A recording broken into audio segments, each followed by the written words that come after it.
welcome to AXA Coral Live. We're broadcasting from the Carmarby Research Station on the island of Curacao in the Caribbean, and lovely to have you with us. Just checking to see which countries we've got schools from, and we've got the UK, India, Switzerland, USA and Bermuda joining us. And because we're in the tropics, we have a tropical downpour just hit us, and so if you are online with us, we're hoping it's going to blow over very, very shortly. But we are looking at stay online on youtube.com/C/Digital Explorer/live. We do have to disconnect and run inside, because as you can see, it's the beautiful tropics at the moment.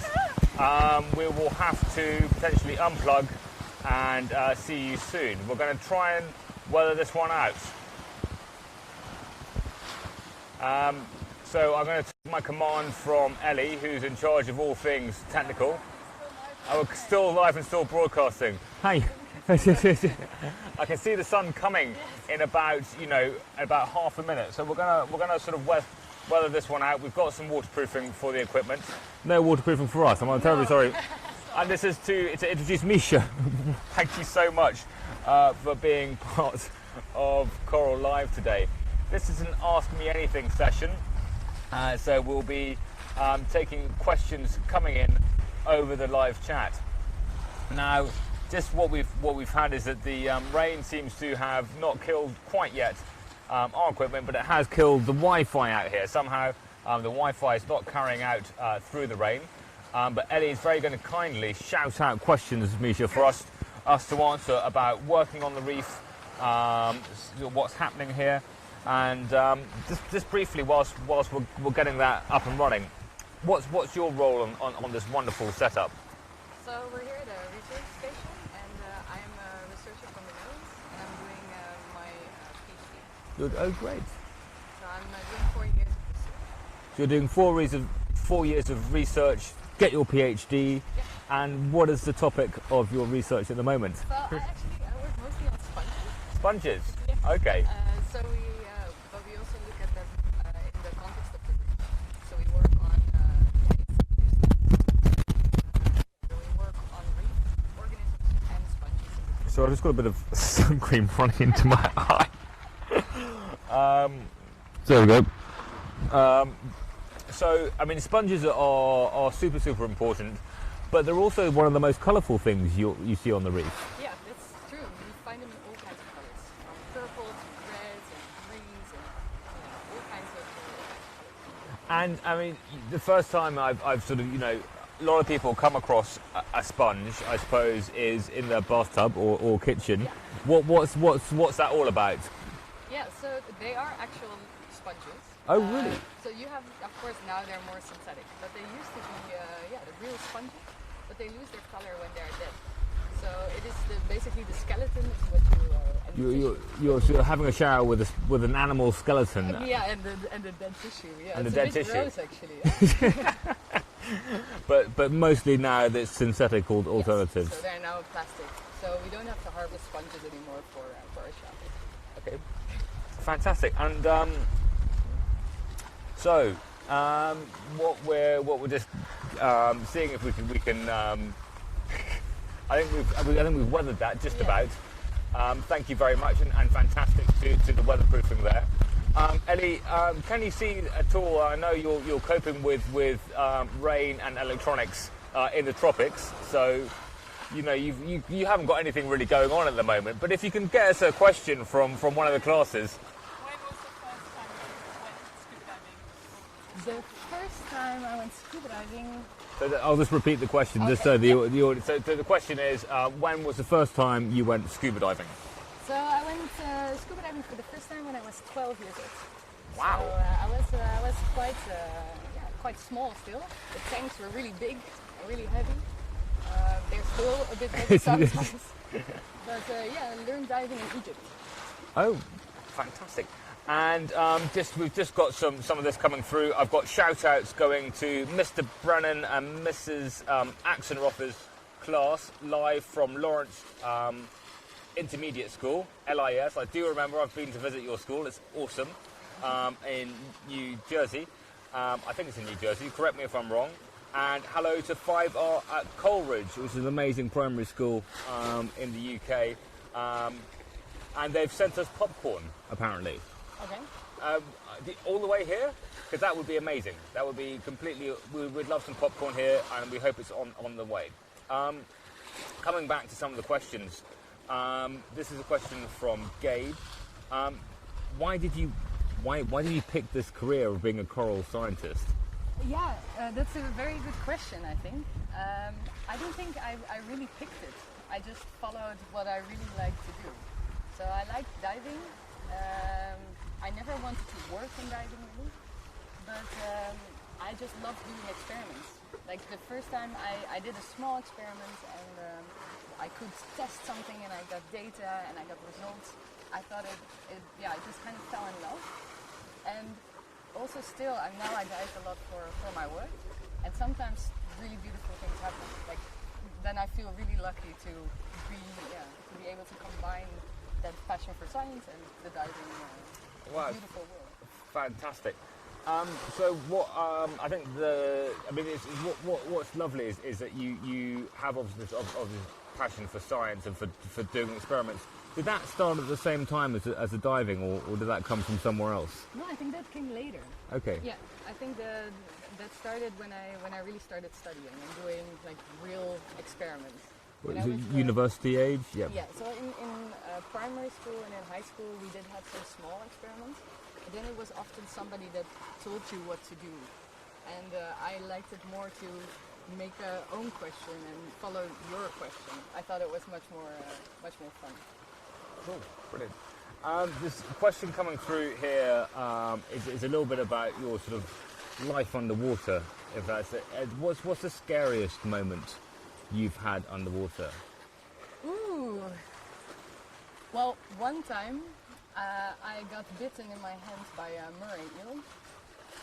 Murray eels are they have poisonous teeth, so they are not really nice if you get bitten by them. But I was wearing gloves. It actually didn't really bite me. It more nibbled on my finger. But when I realized that, I was like, "Woo!" You know. And was that your sort of there's a Murray eel on the reef, and were you sort of reaching towards it, or were you just? Yeah. So no, I wasn't reaching towards the animal, but I work a lot in like caves underwater. So you've got to stop me there. I mean, you can't just say I work a lot in caves underwater and you leave it there. Go on, yeah. What's the story there? So they're not real caves. They're more like when you look at the reef, you can look at it from above, and then you see basically one flat plane. But actually, there's a lot of three-dimensional structure. It's kind of like a rainforest. If you would look at it from the top, you only see leaves, but there's a lot of stuff underneath it, right? Like the whole woody part. Yeah. And it's the same on the reef. So it has a lot of three-dimensional structure. And in those cryptic areas, we call them, that's where I work a lot. But to work there, you kind of have to, hang upside down, and it's a little bit more difficult than just floating about. So I was holding on to a little piece, and then there was the Murray eel, and I kind of looked into his house, I think. So he scared me off.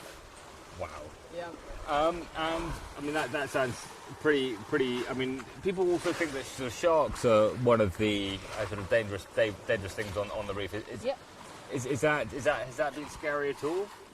Well, so now we're in the Caribbean, and you don't see as many sharks anymore as there used to be. But I also work in French Polynesia, so the other side of the world, basically. And there is a lot of sharks. So when we do, you see sharks almost every dive. It's mostly black tip reef sharks or lemon sharks. Lemon sharks are big sharks, but they're more curious. I mean, lemon sharks. I mean, big. What are we talking here? Like 4 or 5 meters or so. 4 or 5 meters. Yeah, that's solid bodied. Yeah. But they're very curious, and so when we are doing our weird things upside down, there's one shark, and he always comes and checks us out. But I've never felt creeped out by him. But he just sometimes surprises me a little when he's close by. At the corner of your eye, sort of exactly. 4 He's meter, kind of waiting for me. Wow. Yeah. That's a pretty amazing. We also gave him a name, but he's called Hector. Hector the lemon shark. Hector the lemon shark from Morea. That's pretty cool. Yeah. Ellie, have we got anything else coming over the airwaves? Okay, that question. And do we have who's that from? Charlotte would like to know whether you pack anything specific from home. So like work stuff or personal stuff? I think that little thing that that you just kind of have to have. That I kind of have to have. I fresh coffee. Fresh coffee. Well, you can get that here. Yeah, you can't get it in the Arctic, or in Pakistan, or in Tibet. That is a good point. Or in lots of places. Yeah, it's yeah. Well, Charlotte, I must say I brought 75 kilos of luggage. 75 kilos. 75 kilos, and I think I had 3 kilos of personal stuff. So the rest is all tubes and stuff like that. Yeah. I mean, I think that's definitely how I feel as well, is that the more you travel for work, like when you go on holiday when you're younger, you sort of have, 80-90% of your luggage is your stuff. Yeah. And then I only brought 50 kilos with me this time, and yet your clothes go into something, this, and everything else in your 5 bags is just, equipment and, yeah. But I tend, when I'm not on Curaçao, I tend to bring stroopwafels. They're cookies from the Netherlands. Everyone loves them. Stroopwafels. Stroopwafels. So they're like syrup waffles. Everyone loves them. So are they those waffle biscuits with the syrup and you have to put it on top of your cup of coffee? So I've been told you put it on and it melts. Really? It melts the syrup in the middle, and then it's really nice. I can try see that. how that would work. I've never tried it. You should. This was I worked for a Dutch company. My first job after uni, and I got told that's why maybe that was a Belgian thing to do. Who knows? I don't know, but here you can buy them in the store. You can. But I always bring them for friends and stuff. What's next up?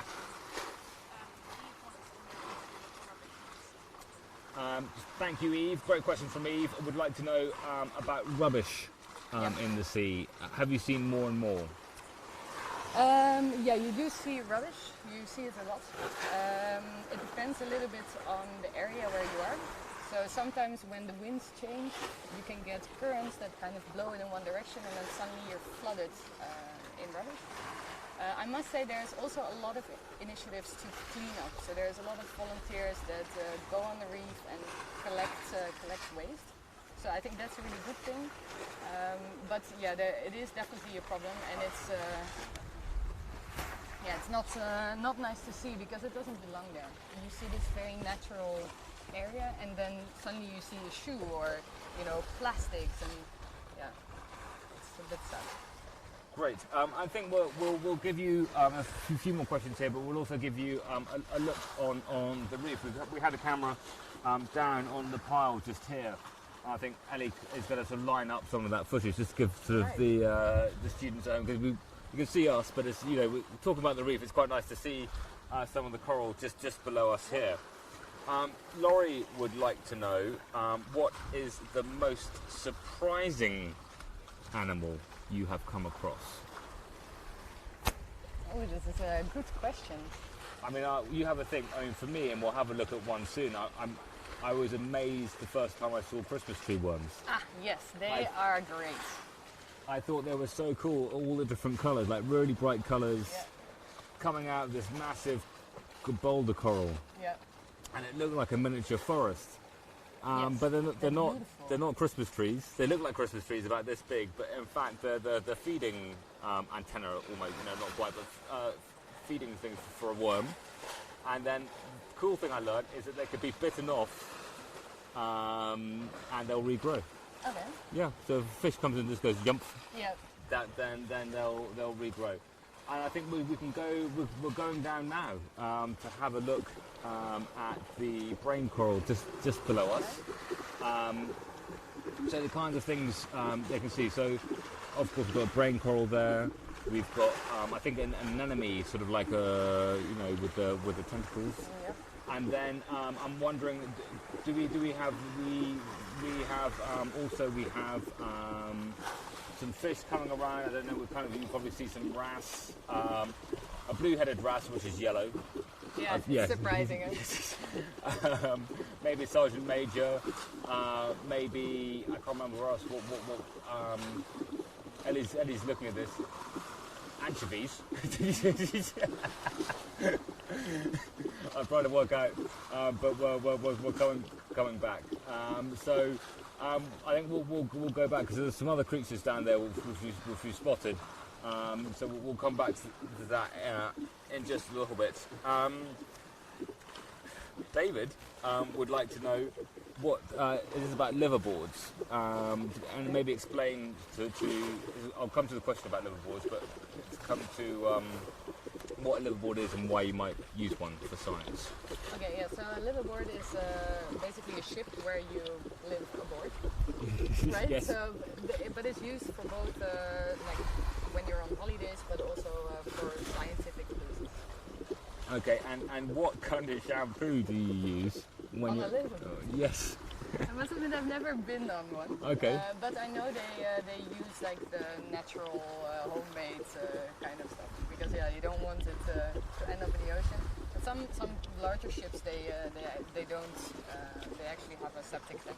Okay, so none of that waste is getting it out onto the reef.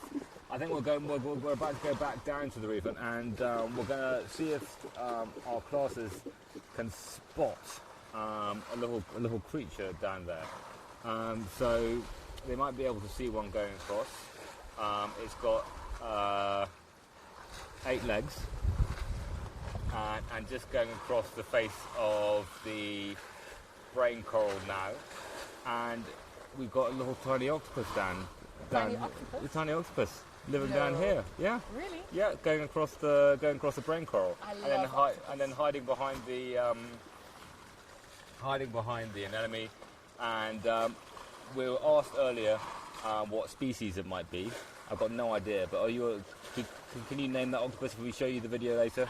I'm not sure. Okay, we're going to have to find someone because I promised Oliver, who was on an earlier call, that what species of octopus is that? So we'll have to get back to, and it's coming back. So little visitors, and I think that's one of the beautiful things about being underwater is you just never know what you're going to find. So we'll come back to questions coming through. Zebo wants to know what your deepest dive has been. So the limit of diving is 40 meters.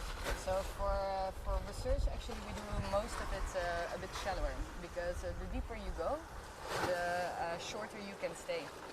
So if we have to collect material or do transects or so, we tend to rather do it around 10 meters or so. Okay. Because otherwise you don't have as much time as if you would be deeper. And does that limit? I mean, does that alter our understanding of the reef? If most of our research is a certain level. Yeah, that's definitely true. So the mesophotic reefs, so the reefs that are not really in the light, but they're below diving limits only. We know very little about these reefs, and there's now a lot of new technologies to better study these reefs. So you have these ROVs and you have rebreathers, and I'm pretty sure that in the near future we're gonna explore this last frontier. So I think we've got Pim, who's speaking to us on Tuesday, who's going to tell us a little bit about his work on the deep reef, and exactly he's been using. I think in 2012 when I first met Pim on Heron Island, he'd just been using this small ROV, this remotely operated vehicle, basically like a robot on a lead, which you chuck off the back of a boat, and you can use a joystick to go and explore the reef. But he's been doing a rebreather course on the other side of the island, and we saw him just swim off this morning. In fact, a question here from Matt wants to know why are the coral reefs fragile?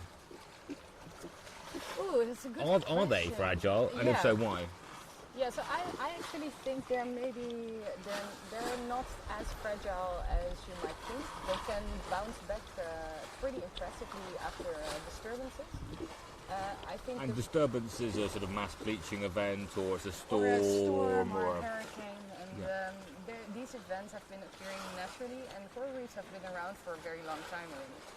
I think now the fact that we see more and more decline of the reefs has to do with the amount of disturbances and the type of disturbances. So it's not only hurricanes, but it's hurricanes and the fewer herbivores and pollution and plastics. And so when they add up, it becomes very difficult to stay resilient.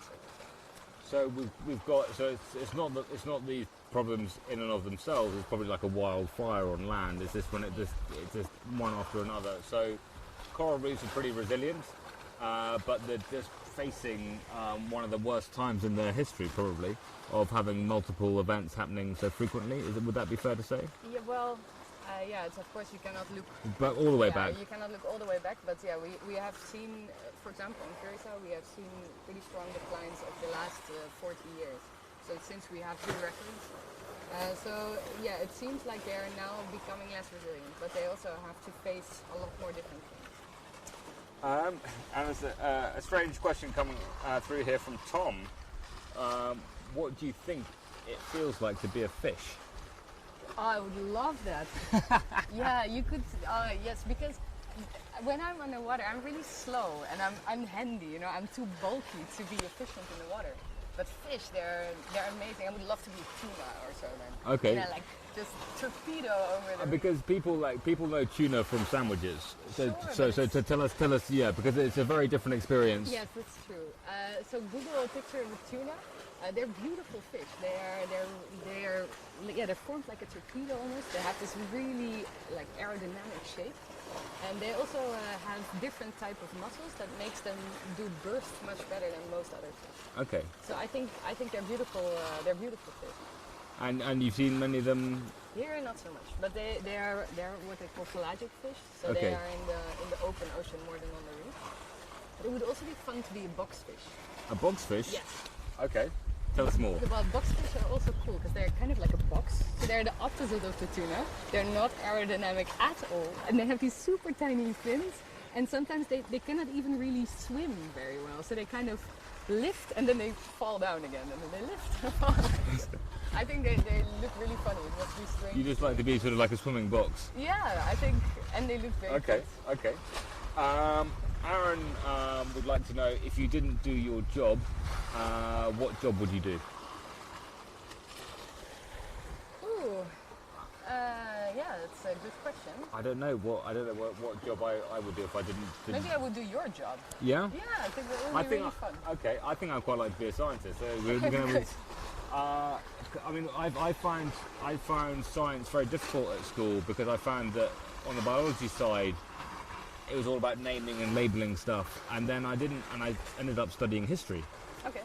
And I didn't get into science until I got started doing this kind of work on a more expeditionary side, and I'm spending more and more time with scientists. And now I'm a complete geek. I love science. I love marine science and coral science. Yeah. It's brilliant. And I wish I'd had that experience at school, which sort of led me into doing this a bit more. Follow your own. Yeah. Your own interest. Because I love nature, and I used to have lots of jars of bugs and everything at home, but. So I also didn't like biology necessarily in school. No, Okay. I became a biologist, but that doesn't say. Yeah, that's a different type of biology, I would say. Okay, and great. Leading on to this question from Louise is asking how can I become a marine biologist? Yeah, so you do have to study.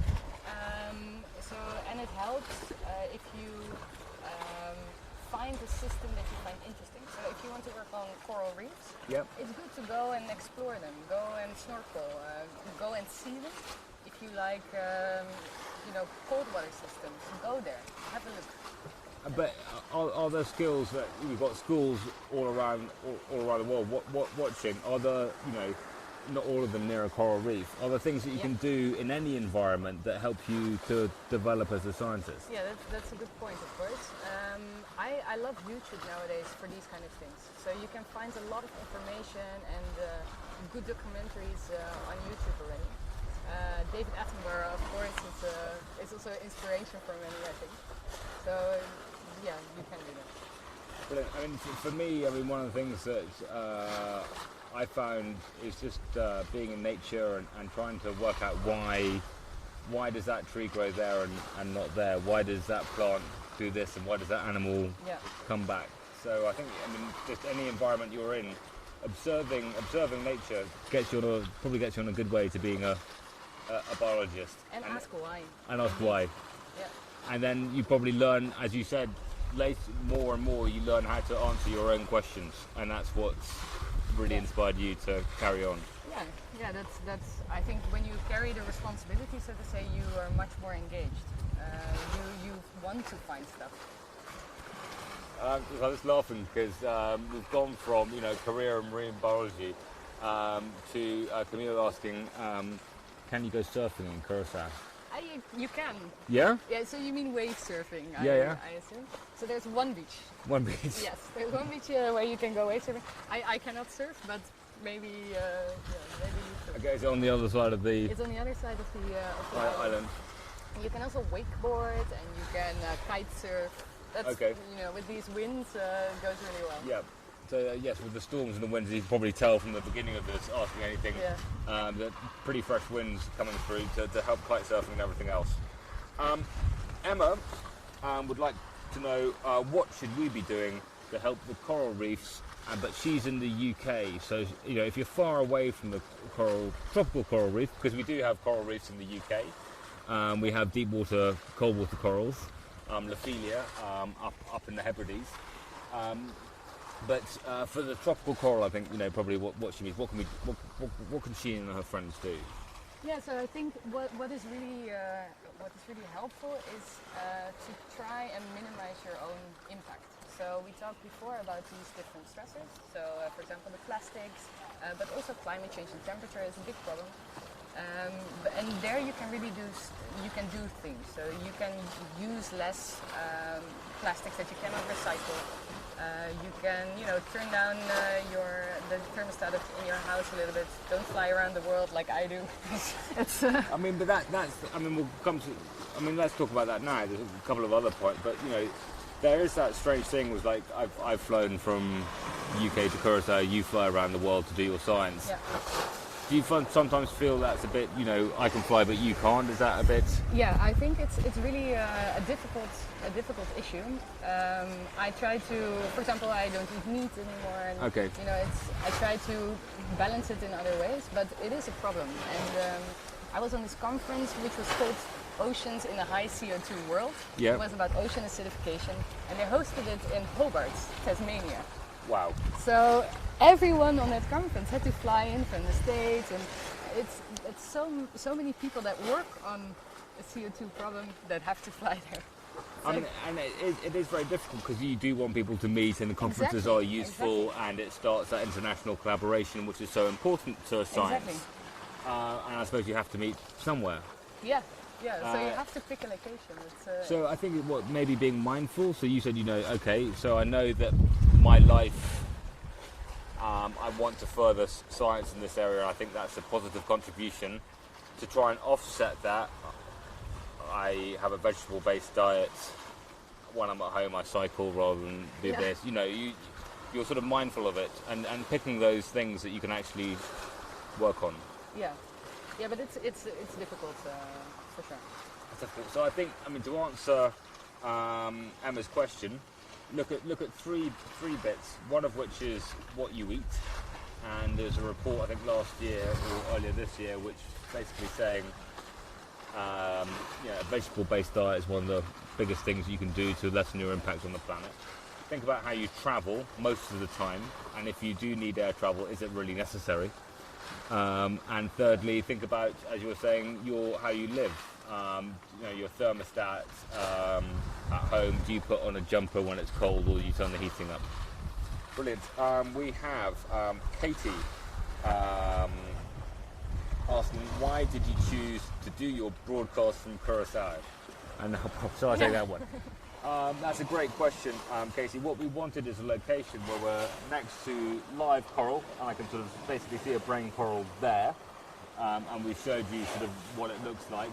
We have awesome scientists at the science station, and we can show you the wet labs, the dry labs, the actual working science of studying the reef. And we have wonderful people like Mischa who can come and talk to you. And Curacao has, we've got wonderful scientists here. We're next to the reef, and we've got the ability to share sort of, practicing scientists and practicing science. So we can take you into a lab, we can talk on the jetty, we can show you coral. So that, and why are we looking at at coral because it's just this wonder animal, really. I mean, it's covering less than 2% of the ocean surface, supporting 25% of all marine life, building structures you can see from space with the naked eye, providing cancer medicines, protecting coastlines, billions of dollars from tourism a year. Not a bad little animal, and it's only this big. So that's why we're in Curacao. Jack would like to know, do you eat fish? No, I don't. I do sometimes. Yeah? Yeah, a little bit. I do, so I stopped eating fish when I was working as a dive instructor. Okay. I was working in Egypt, and there was this one really big grouper, and we always like to point it out to guests, like, hey, look at this big grouper. And then one evening I was walking on the boulevard, and I saw that grouper laying on an ice bed because they caught it. And then I thought, okay, I cannot, I cannot eat the things I normally point out the whole day. But I have been eating fish sometimes. So I lived on really remote islands, and then it's either fish or only rice. Or flying something in, which is which is So not. And you do need some protein. So in some circumstances I think it's important to eat.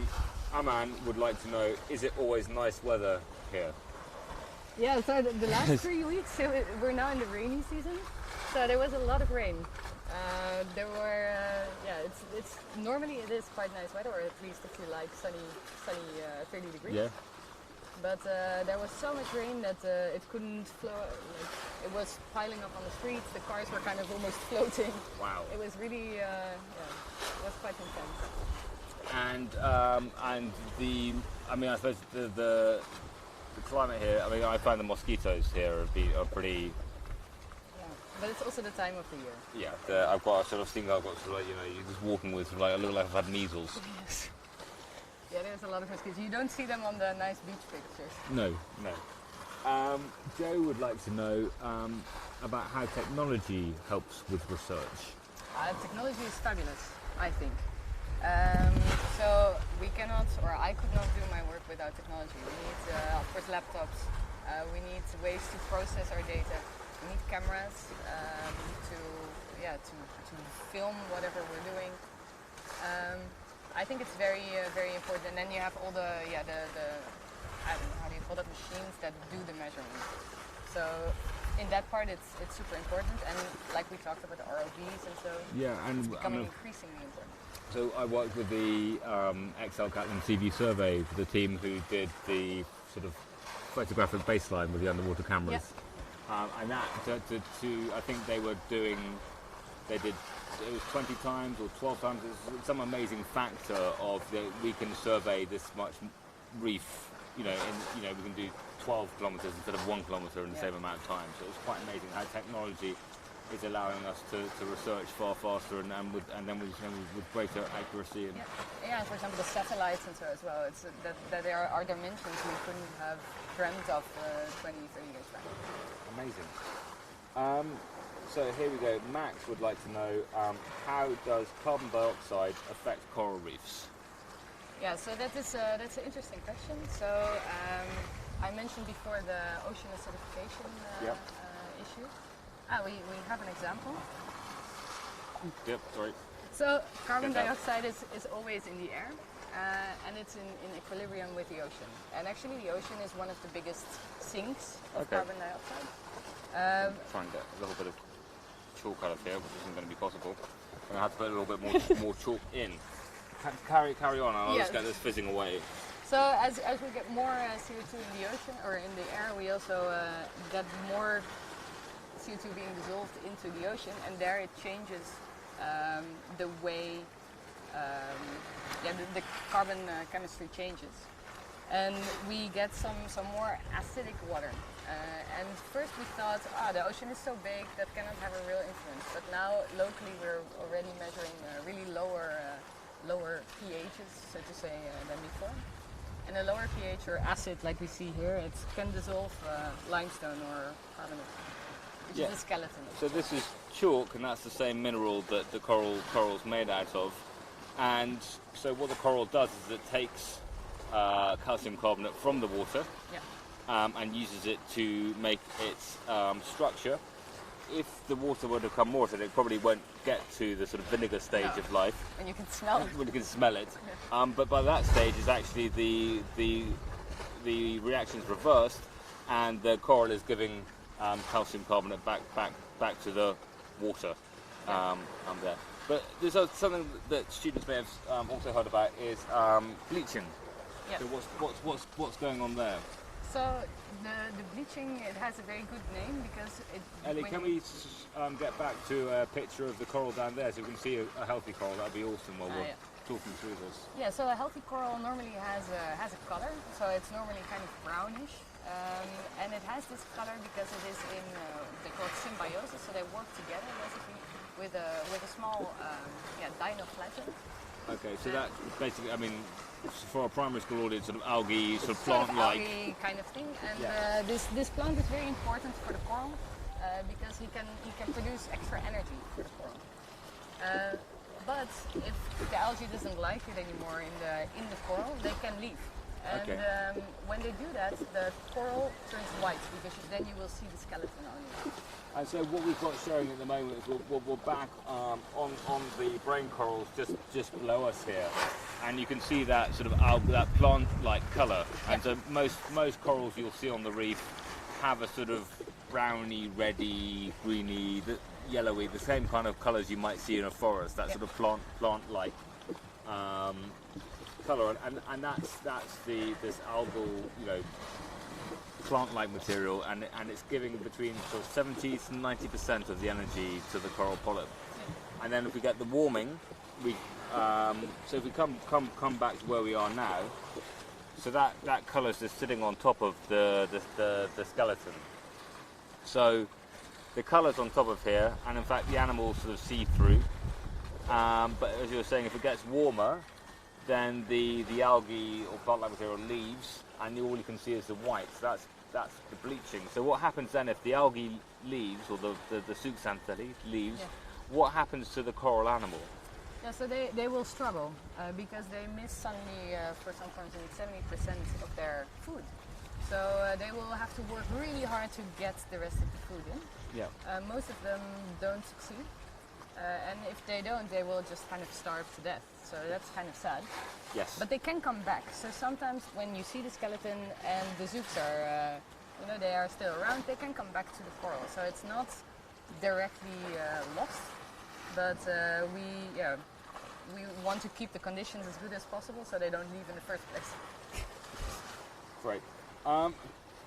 Leading on from this, and this is quite, maybe I don't know how we answer this in different ways, but Ella would like to know, in which ocean is the coral reef more damaged and at risk? Well, that's a difficult question, I think, and people will differ in their opinion. I think, so we've seen differences in how reefs are declining around the world. So in some areas, they're doing better than in others. I think Curacao is a good example of where we've seen quite a steep change in the community, the reef community, so to say. So I think the Caribbean in general, and also I think in the Keys in Florida, they don't recognize the reef that they know from 20 years back, for example, and that's pretty dramatic. So I think this is a sensitive area. And would it be fair to say that those reefs that are near human habitation are probably the ones that are most at risk?